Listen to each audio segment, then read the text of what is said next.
Thank you very much indeed for staying with us. You're still on to News Hub on Silverbird Television. We're moving now to our interviews for the day.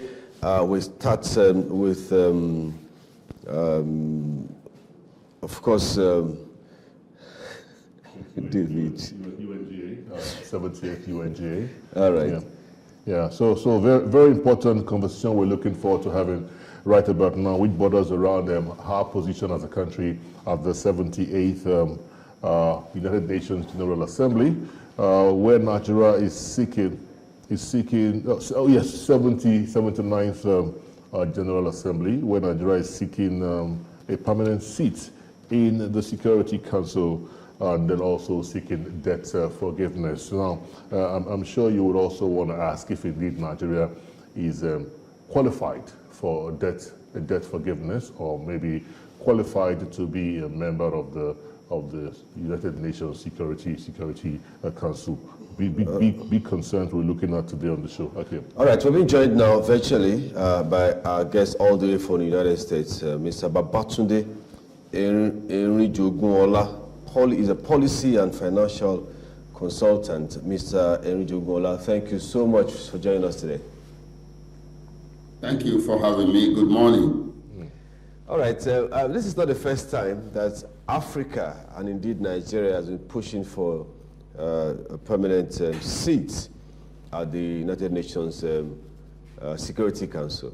I mean, we've been on this for quite a while.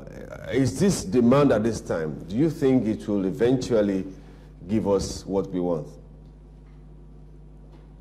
Yeah, thank you for having me. It's a very interesting quest for us. Being a member, requesting to be permanent member of UN Security Council is good, but I don't think it's the priority. It should be the priority for Nigeria at this stage, considering asking ourselves what it is worth and what it takes. So, but every UN General Assembly session is always a wishful gathering where people go table what they wish and they say, put it before the world. So by and large, it's a good PR for Nigeria. Vice President did a good job in his representation. And to a large extent, I think a lot of Nigerians were pleased seeing the delivery of Mr. Vice President. But substantially, request for the permanent seat of the UN Security Council at this stage for Nigeria, I put it at best a wish, because as it is, we do not have what it takes to join that club. And I don't think the UN General Assembly and Security Council are in a quick rush to add to that list of permanent members. If you look at the list of permanent members, you will see that it's far cry for Nigeria. Number one, we have the United States, we have the China, we have Russia, UK, France, representing various regions, and the other 10 member states who will come in, to serve 2 years on rotational basis. So I think that 10 rotational positions should serve well, should serve those countries demanding for that, particularly Africa, well at this stage, and we should maximize the benefit of other organs of United Nations to actually address key issues of development, of improving quality of life for Africans and African, particularly Nigerians. All right, I hear you loud and clear, and I see your analysis about whether indeed Nigeria is in a position to, sit on that chair. But isn't this, the demand and the structure that we have today, isn't it unfair to Africa? I'm talking Africa-wise now. Well, it's so I don't like to be sentimental too much about issues. Africans were invited to the table, in the first instance. So the people that actually design and pay the bills have their objective and intention. So Africa should focus largely. UN is good because it offers you a platform for, international relationship and all of that. But you ask yourself, what have they achieved, you know, particularly the National Assembly over the years? Okay, they come, they make resolutions. These resolutions are not usually so enforced. Every country, when they so desire, do what they like. We saw how Donald Trump did with United Nations when he was the president. They put more into their personal interests or their national interests than the country. So at this stage for Nigeria, to be honest, I think we should just focus on what matters to us. And listening to Mr. Vice President very well, I think his request is largely for Africa. He didn't actually mention that Nigeria should have a permanent seat, because he knows that, or Nigeria knows that we are a bit not there considering our situation now. We are challenged internally. We are consumers of security values. We have not been producing. The days when we contributed to the ECOMOG and other security issues around the world meaningfully, those days were past, they were long gone. Now we are at the receiving end of security issues. So you can't give what you don't have. That's just the summary of my submission on that. We don't have the capacity to sit on that table, and you know, that's what I see. So shouldn't what we have done in the past, how much we have contributed in the past, be a yardstick to you know, qualify us or qualify the continent to be on that seat? Well, it should, but you know, coming to the investment balance, that past performance is never a guarantee of future performance. So we have done well, we should be able to sustain it, but we dropped the ball. We have not been able to do that in a while. So if they are going to assess us, they will assess us largely on what we are doing now, and they can now refer to the past to confirm that they are taking the right decision. But at this stage, we can continue to make the wish. You know, there's no problem about that. And another important thing for us is that we are, you know, very well represented at the United Nations General, that's the Secretariat. We have people like, we have Ms. Hamina Mohammed as the Deputy, United Nations Secretary. So, you know, and at the same time, she's the chair of Social Development Goal Group. So we can tap into that very well and bring home the values there to Nigeria, rather than us going on this ego-tripping request. I'm sorry about that.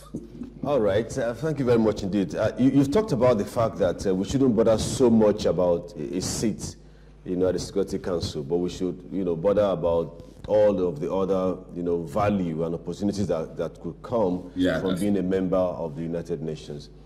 Would you say we're taking advantage, or we're making the best of the opportunities therein? Well, I think so, because looking at what we have done, we have domesticated some of these good organs of UN that offers value to our people, to our country. We can see that even in the presidency, we have someone replicating what the office of Mrs. Amina in terms of, sustainable development group functions. So presidency recognized that. I think someone is in charge of that in Nigeria.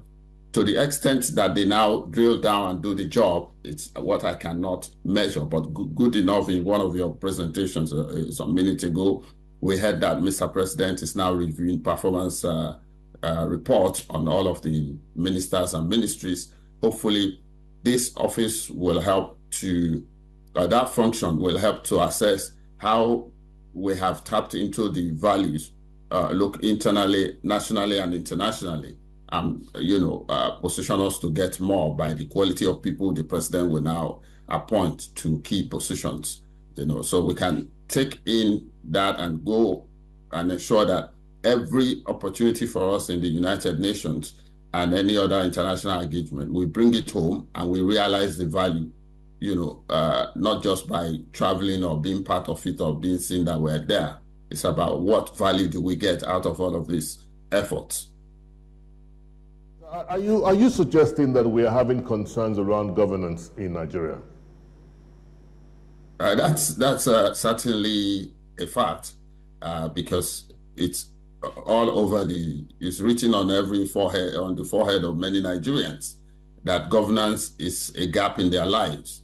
So to that extent, you look at yours, so to that extent, I think there's a lot to do. And I have always believed that we can do more with the resources God has given us. And particularly the resources I'm talking about is actually the people of Nigeria, not so much of the natural resources that we keep talking about, crude oil and all that. But we just neglect this important, resources and values God has given us, which is the people. I saw a video of some young girls in the north. They call them almajiris or whatever. By the time I look at what the meaning of almajiri is, there are people seeking knowledge, but we demonize that concept. So people seeking knowledge need support. So we should bring them in and give them the knowledge they wish for, and that will help improve our community and society.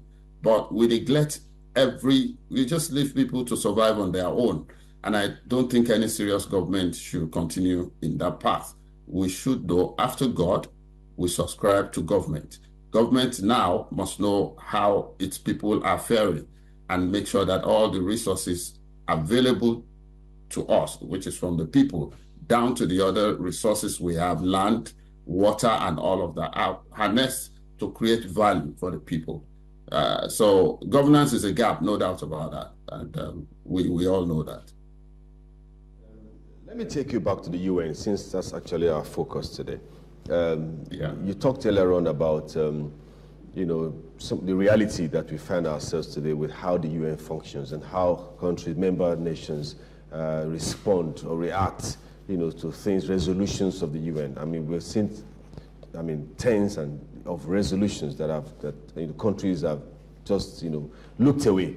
And you rightly alluded to that when you say some countries just go ahead and do whatever they want, regardless of whatever resolutions or whatever decisions the UN takes. Is the UN losing its essence in terms of the reason, the value that it should give to the entire world, and the type of power, if you like, influence that it should have on international politics and international diplomacy? Well, I would say yes, but at the same time, we have to look at the intention behind setting up United Nations. It's just to promote peace and security. Peace and security, in the most sense, is local, or not, it's local to every country. So you have to make sure that you do what is best for your own space, your country, before you go onto the international global space and be responding to whatever demands they need. So national interest of every country comes to play when we are looking at how powerful or the potency of United Nations. Nobody goes to United Nations with the mind of compromising what they consider important to their national interest. And that is much we have seen. The greatest shakeup we saw sometime was when, I refer to Donald Trump, when he came in and started saying he was even ready to stop contributing as much as the United States government does to the United Nations if they can have their ways, talking about what percentage of contribution also they make to the United Nations itself. So bottom line, national interest always supersedes global interest to many countries, and that is what is affecting the global effectiveness of United Nations. However, United Nations has been very good in promoting, welfare services to affected parts of the world, and it's a good place for people to meet and coordinate and align issues. I think it's serving that purpose rather than enforcing some, national security issues or regional security issues that affects the world. So it's doing well in terms of other areas, but because of the national interest of other countries, UN must kind of adjust to national interests of countries that are member states of United Nations at all times. You know, there is a concern around the fact that a continent of over 1.4 billion people is not well represented at the seat, and many are saying that it is a historical injustice. Wouldn't you think that having Africa, represented at the security seat will probably give the UN more legitimacy and credibility? Africa is represented because we go we are there on rotational basis as part of the 10 non-permanent members. And the only issue, and that's the question I ask, what is the value of being a permanent member of UN Security Council? Largely, it's just your power to veto and, you know, and all of that, and that.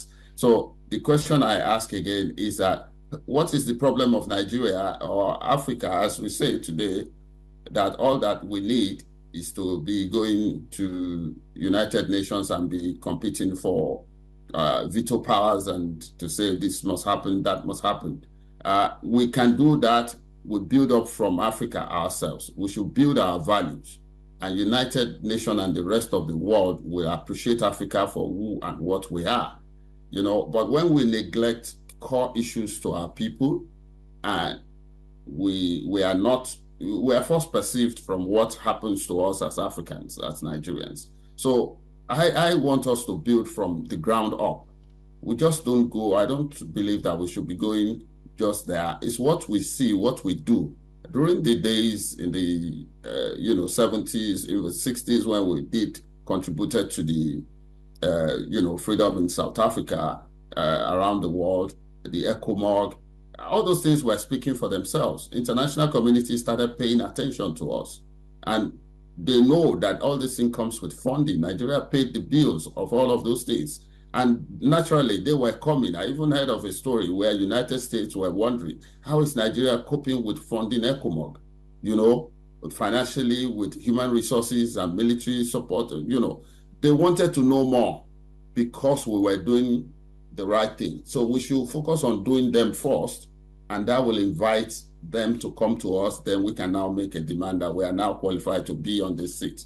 Not that we look at the situation of the country all over. Internal security is even a challenge to us, and a lot of African countries. South Africa, that we look up to so much, they are not there since the progression of their democracy. All right. They've been having challenges as well.